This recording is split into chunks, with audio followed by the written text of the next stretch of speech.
नमस्कार मित्रों, स्वागत है आपका मेरे YouTube चैनल सोशल टॉक में। आज मैं आप लोगों को एक बहुत ही अजीबोगरीब कहानी सुनाने जा रहा हूं। ज्यादा देर न करते हुए मैं कहानी को शुरू करता हूं, तो कहानी ध्यान से सुनिए और कहानी सुनाने के बाद चैनल को सब्सक्राइब करना ना भूले।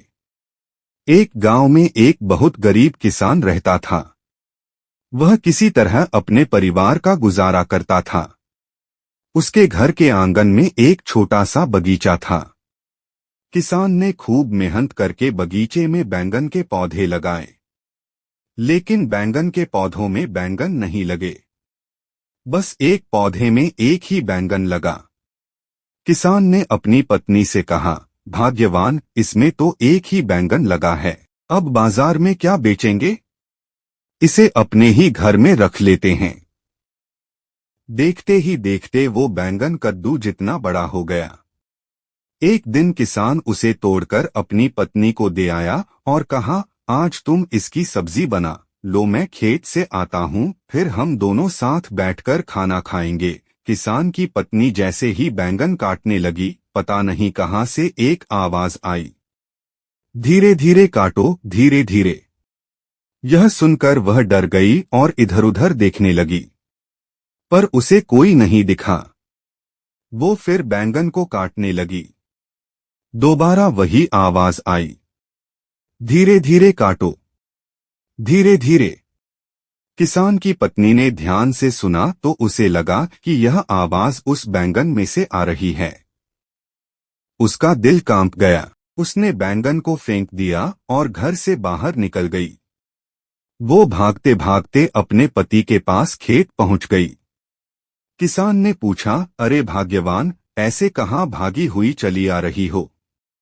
उसकी पत्नी ने सारी कहानी अपने पति को बताई।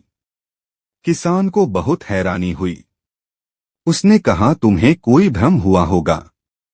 ऐसा कैसे हो सकता है कि बैंगन में से आवाज आ रही हो? किसान की पत्नी ने कहा, आप खुद चलकर देख लीजिए। वो आवाज उसी बैंगन में से आ रही है। किसान और उसकी पत्नी घर आए। जैसे ही किसान की पत्नी बैंगन को काटने लगी, उसमें से आवाज आई, धीरे धीरे काटो, धीरे धीरे। किसान भी हैरान हो गया और उसने अपनी पत्नी से कहा, अब इस बैंगन को धीरे धीरे ही काटो। किसान की पत्नी ने उस बैंगन को बहुत प्यार से काटा तो उसमें से एक लड़की निकली। दोनों यह देखकर बहुत हैरान हो गए। किसान की पत्नी खुश होकर बोली, हमारे पास कोई बेटी नहीं थी, हम इसे अपने पास रख लेते हैं। तब किसान ने कहा, हम अपना ही पेट नहीं पाल सकते तो इसे क्या खिलाएंगे? उसकी पत्नी ने कहा, हम जो खाते हैं इसे भी वही खिलाएंगे। दोनों ने उस बेटी को अपने पास रख लिया क्योंकि वह बैंगन से निकली थी। इसीलिए दोनों ने उसका नाम बैंगनती रखा। बैंगनती भी अपना परिवार पाकर बहुत खुश हुई। धीरे धीरे समय बीता और बैंगनती अब बड़ी हो गई थी। वो बहुत खूबसूरत थी। एक दिन वह अपने पिता के साथ खेत में काम करवा रही थी। तभी वहां से उस राज्य का राजा गुजरा। राजा बैंगनती को देखते ही उस पर मोहित हो गया। उसने पास में खड़े एक आदमी से पूछा, यह लड़की कौन है? उस आदमी ने कहा, यह उसी किसान की बेटी है जिसके साथ वह लड़की काम कर रही है। राजा अपने महल वापस चला गया। राजा ने बैंगनती से शादी करने का फैसला कर लिया। राजा ने किसान को अपने दरबार में बुलाया और अपनी बेटी के साथ शादी करने का प्रस्ताव रखा। किसान ने राजा से कहा, महाराज, वो मेरी अपनी बेटी नहीं है। राजा ने कहा, जो कहना है साफ साफ कहो। किसान ने राजा को सारी सच्चाई बताई। तब राजा ने कहा, मैं बैंगनती से शादी करना चाहता हूँ, उसे अपनी रानी बनाना चाहता हूँ। आप चिंता ना करें, मैं उसे अपनी पलकों पर बिठाकर रखूंगा। किसान ने कहा, महाराज, आप एक मामूली से किसान की बेटी के साथ शादी क्यों कर रहे हैं? तब राजा ने कहा, मैं बैंगमती की सुंदरता से मुग्ध हो गया हूँ, अब बैंगमती ही मेरी रानी बनेगी। किसान की खुशी का ठिकाना ना रहा। वो भागा भागा अपने घर आया और सारी बातें अपनी पत्नी को बताई। यह सुनकर किसान की पत्नी भी बहुत खुश हुई। शादी का दिन तय किया गया। किसान की पत्नी ने बैंगंती को रानी की तरह सजाया और उसे डोली में बिठाकर विदा कर दिया। अपनी बेटी को विदा करने के बाद किसान और उसकी पत्नी उदास हो गए और दुखी भी थे, क्योंकि वे फिर से अकेले पड़ गए थे। इधर महल में बैंगंती का बहुत धूमधाम से स्वागत हुआ। राजा बैंगंती की सुंदरता के दीवाने हो गए थे। राजा ने बैंगंती का नाम बैंगन सुंदरी रखा। पूरे महल में बैंगन सुंदरी की सुंदरता की बातें होने लगी। राजा की 2 रानियां और भी थी, परंतु राजा तीनों में से सबसे ज्यादा प्यार बैंगन सुंदरी से करते थे। वे हर समय उसी के पास रहते। बैंगन सुंदरी जो मांगती राजा उसके लिए वह सामान पेश करते थे। वह जो चाहती राजा वही करते थे। राजा की पहली पत्नी यानी बड़ी रानी को यह बिल्कुल अच्छा नहीं लगता था। वह बैंगन सुंदरी की सुंदरता से जलने लगी थी, क्योंकि राजा अब उसी के साथ ही समय बिताते थे और बड़ी रानी की तरफ ध्यान भी नहीं देते थे। बड़ी रानी को बैंगन सुंदरी बिल्कुल पसंद नहीं थी। एक दिन बड़ी रानी ने बैंगन सुंदरी से कहा, बैंगन सुंदरी, तुम तो इंसान के पेट से पैदा नहीं हुई हो, तो तुम्हारी जान किस में है? बैंगन सुंदरी ने कहा, बहन, जैसे सबकी जान उसके दिल में होती है, वैसे ही मेरी भी जान मेरे दिल में है। बड़ी रानी ने कहा, ऐसे कैसे हो सकता है? बैंगन सुंदरी, तुम्हारा जन्म तो इंसान के पेट से नहीं हुआ है, तो तुम्हारी जान दिल में कैसे हो सकती है? बैंगन सुंदरी सोच में पड़ गई कि बड़ी रानी उससे यह सवाल क्यों पूछ रही है। बैंगन सुंदरी ने बात को टाल दिया, पर बड़ी रानी पीछा कहाँ छोड़ने वाली थी। वह जब भी बैंगन सुंदरी के पास बैठती यही सवाल पूछती। एक दिन जब बैंगन सुंदरी बगीचे में बैठी हुई आनंद ले रही थी, तब बड़ी रानी उसके पास गई और बातों ही बातों में फिर से पूछने लगी, बताओ ना बैंगन सुंदरी, तुम्हारी जान किस में है? बैंगन सुंदरी ने कहा, बहन, तुम मेरी जान के पीछे क्यों पड़ी हो? बड़ी रानी ने कहा, बैंगन सुंदरी, मैं तुम्हारी जान के पीछे नहीं पड़ी हूँ। शायद तुम्हें इस बात का ज्ञान नहीं है, क्योंकि तुम एक मामूली से किसान की बेटी हो। पर हम राजघराने के बहुत से दुश्मन होते हैं। बस इसीलिए मैं तुम्हें सावधान करना चाहती हूँ। अगर तुम मुझे बता दोगी कि तुम्हारी जान किस में है, तो कल को मैं तुम्हारी रक्षा कर सकती हूँ। बस इसीलिए मैं तुमसे बार बार यह सवाल पूछती हूँ। बैंगन सुंदरी ने कहा, बड़ी रानी, समय आने पर मैं आपको बता दूंगी। बड़ी रानी ने कहा, बैंगन सुंदरी, तुम यह याद रखना, तुमने मुझे वचन दिया है, अब तुम्हें बताना ही पड़ेगा। बैंगन सुंदरी ने कहा, हाँ बड़ी रानी, वक्त आने पर मैं तुम्हें सब बता दूंगी। बैंगन सुंदरी मन ही मन यह सोच रही थी कि बड़ी रानी उसकी जान के बारे में क्यों जानना चाह रही है। एक दिन बैंगन सुंदरी ने राजा से कहा, महाराज, अगर मैं मर जाऊं तो मेरे शरीर को जलाना मत। इतना सुनकर राजा ने बैंगन सुंदरी के मुंह पर हाथ रख दिया और बोला, बैंगन सुंदरी, यह कैसी अशुभ बातें कर रही हो? बैंगन सुंदरी ने राजा से कहा, महाराज, मरना तो एक दिन सबको है, इसीलिए आज मैं आपको सब कुछ बता देना चाहती हूँ। बैंगन सुंदरी ने कहा, अगर मैं मर जाऊं तो मेरे शरीर को जलाना मत, बल्कि एक महल बनवा देना जिसके आंगन में मेरे शरीर को रख देना और एक बगीचा भी बनवा देना।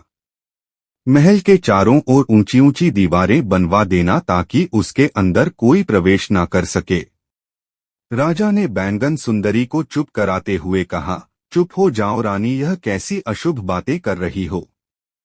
रानी बोली, हाँ महाराज, मैं अभी के लिए चुप हो जाती हूँ। बस एक आखिरी बात और कहना चाहती हूँ।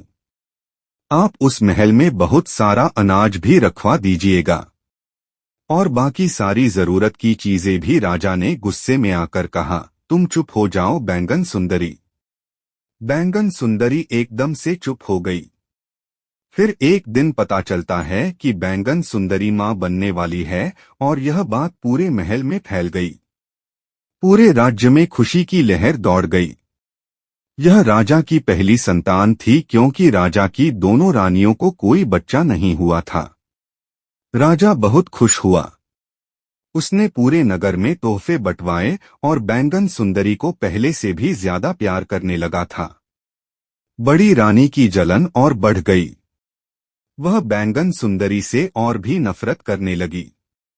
कुछ दिन बीते। एक दिन बड़ी रानी ने फिर बैंगन सुंदरी से पूछा, बैंगन सुंदरी, आज तो तुम्हें बताना ही पड़ेगा कि तुम्हारी जान किस में बसती है।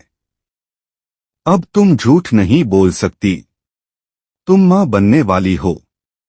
अगर तुम झूठ बोलगी तो इसका असर तुम्हारे बच्चे पर पड़ेगा। और अगर तुमने फिर भी नहीं बताया तो मैं पूरे नगर में ढिंढोरा पिटवा दूंगी कि छोटी रानी झूठी है।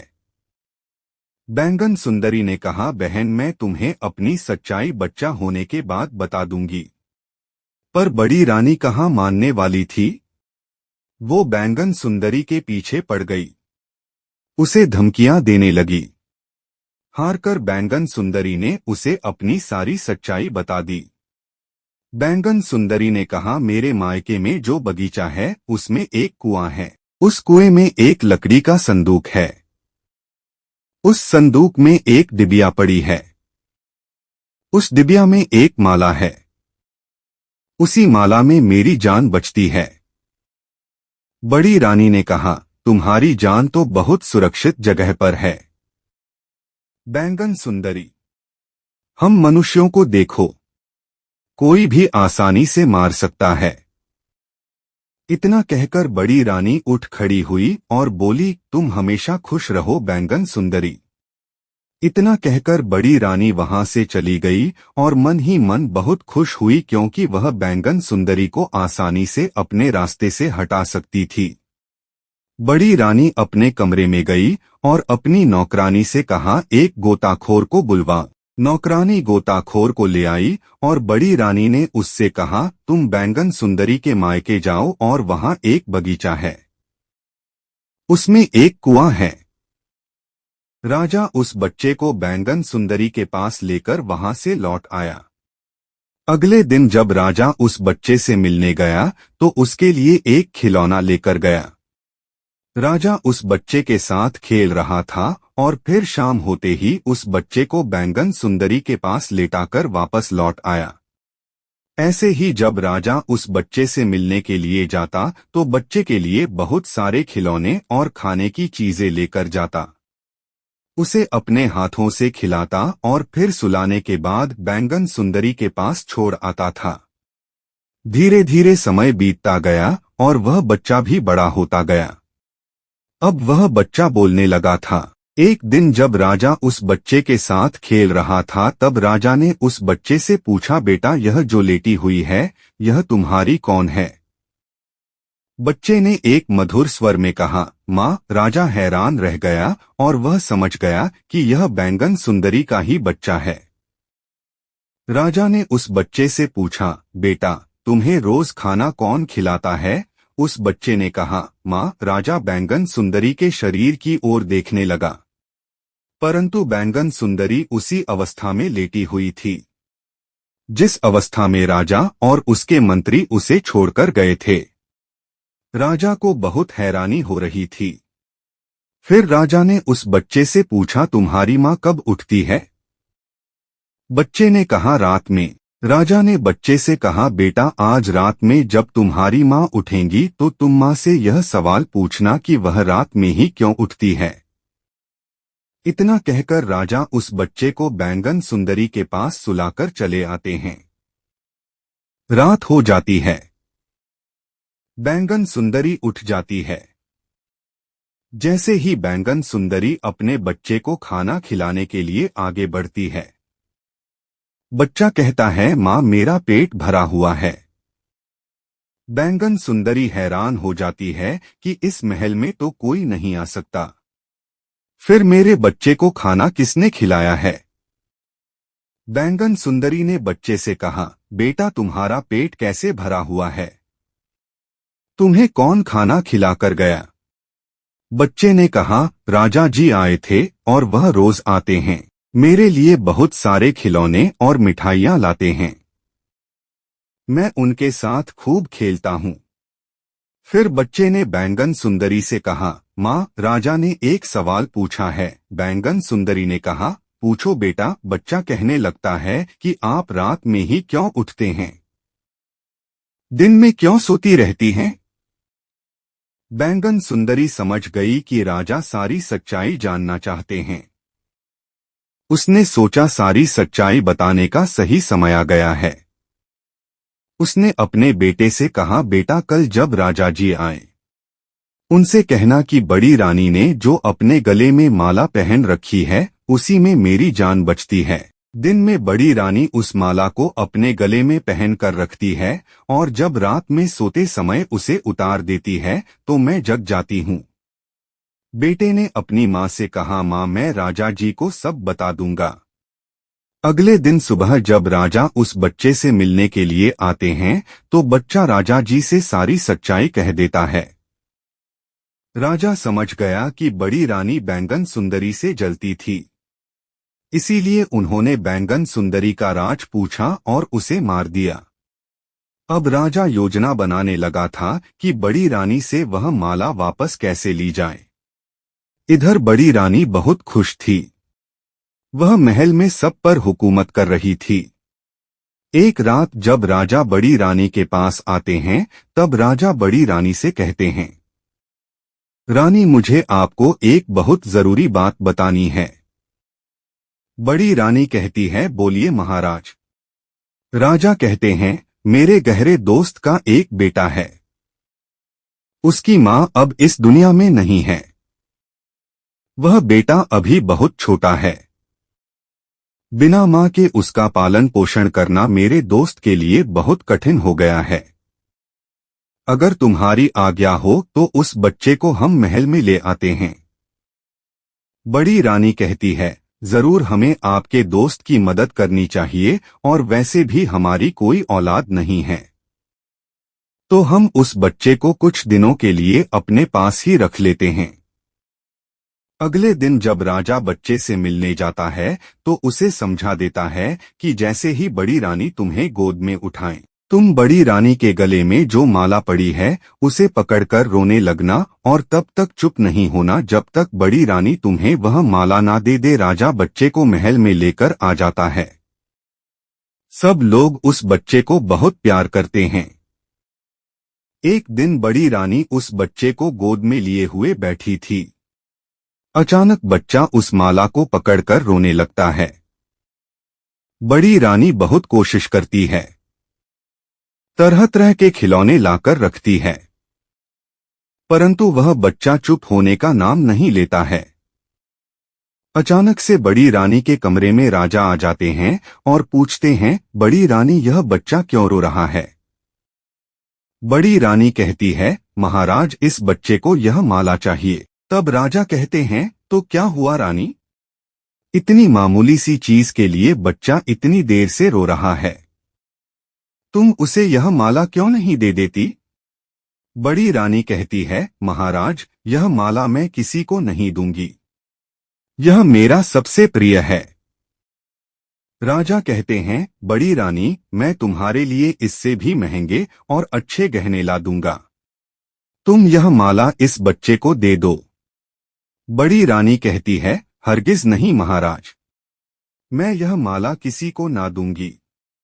राजा कहते हैं, बड़ी रानी, मैं इसी के जैसी माला तुम्हें लाकर दे दूंगा, यह माला इस बच्चे को दे दो। देखो, यह बच्चा चुप होने का नाम नहीं ले रहा है, अगर इसे कुछ हो गया तो हम अपने दोस्त को क्या जवाब देंगे? बड़ी रानी को उस बच्चे पर दया आ गई और उसने राजा से कहा, जैसे ही इस माला से बच्चे का मन भर जाएगा, यह माला मैं ले लूंगी। राजा ने कहा, जैसा आपको ठीक लगे। बड़ी रानी वह माला उतारकर उस बच्चे को दे देती है। बच्चा खेलते खेलते बड़ी रानी के कमरे से बाहर आ जाता है। राजा उस माला को उस बच्चे से ले लेते हैं और जाकर बैंगन सुंदरी के गले में डाल देते हैं। जैसे ही राजा बैंगन सुंदरी के गले में वह माला डालते हैं, बैंगन सुंदरी उठ बैठती है। राजा बैंगन सुंदरी से पूछते हैं, तुम्हारे साथ क्या हुआ था? बैंगन सुंदरी सारी बातें राजा को बता देती है और यह भी बताती है कि यह बच्चा और कोई नहीं, यह राजा का बच्चा है। राजा बैंगन सुंदरी से कहता है, बड़ी रानी को उसके किए की सजा जरूर मिलेगी, और बैंगन सुंदरी से कहते हैं, तुम कुछ दिनों के लिए इसी महल में रहो, मैं तुम्हें सही समय आने पर यहाँ से ले जाऊंगा। जब राजा महल में वापस लौट रहे होते हैं, कुएं में एक लकड़ी का संदूक है। उस संदूक में एक डिबिया रखी है। उस डिबिया को निकाल कर मेरे पास ले आओ। अगर तुम मेरा यह काम करोगे तो मैं तुम्हें 5,000 सोने की मुद्राएं दूंगी। गोताखोर बैंगन सुंदरी के मायके जाता है और कुएं से उस संदूक को बाहर निकालकर उसमें से वह डिबिया निकाल लेता है। डिबिया निकालते ही बैंगन सुंदरी की तबीयत खराब हो गई। गोताखोर महल में आकर वह डिबिया बड़ी रानी को दे देता है। बड़ी रानी उस गोताखोर को 5,000 मुद्राओं की जगह 1,000 मुद्राएं दे देती है। इधर बैंगन सुंदरी की तबीयत बिगड़ती जाती है और बड़ी रानी वो डिबिया खोलकर उसमें रखी माला को अपने गले में डालती है और पागलों के जैसे हंसने लगती है, क्योंकि वह जिससे इतनी नफरत करती थी उसके प्राण उसकी मुट्ठी में हैं। बैंगन सुंदरी की सांसें ऊपर नीचे होने लगती है और वह मृत अवस्था में आ जाती है।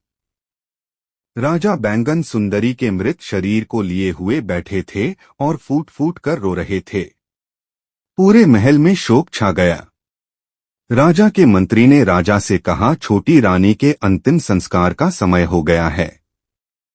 तब राजा ने अपने मंत्री से कहा, नगर के बाहर एक दूसरा महल बनवाओ और वहां आंगन में बगीचा लगाकर बैंगन सुंदरी के शरीर को सिंहासन सहित वहां रख दो। यह बैंगन सुंदरी की आखिरी इच्छा थी।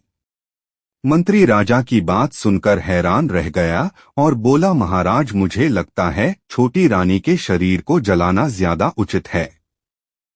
तब राजा ने मंत्री को आदेश दिया कि उसकी आज्ञा का पालन करें और राजा ने वह सारी चीजें करने के लिए कहा जो बैंगन सुंदरी राजा से कह कर गई थी।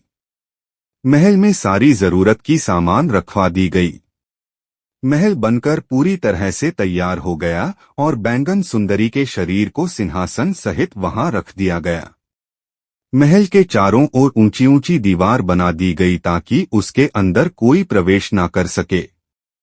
अब राजा बैंगन सुंदरी की याद में बहुत दुखी रहने लगा था। एक दिन राजा ने सोचा, बैंगन सुंदरी ने अपने शरीर का अंतिम संस्कार करने के लिए क्यों मना कर दिया था? क्या वह कभी लौट कर आएगी? परंतु फिर राजा अपने मन को समझा लेता कि मरे हुए लोग कभी वापस नहीं आते।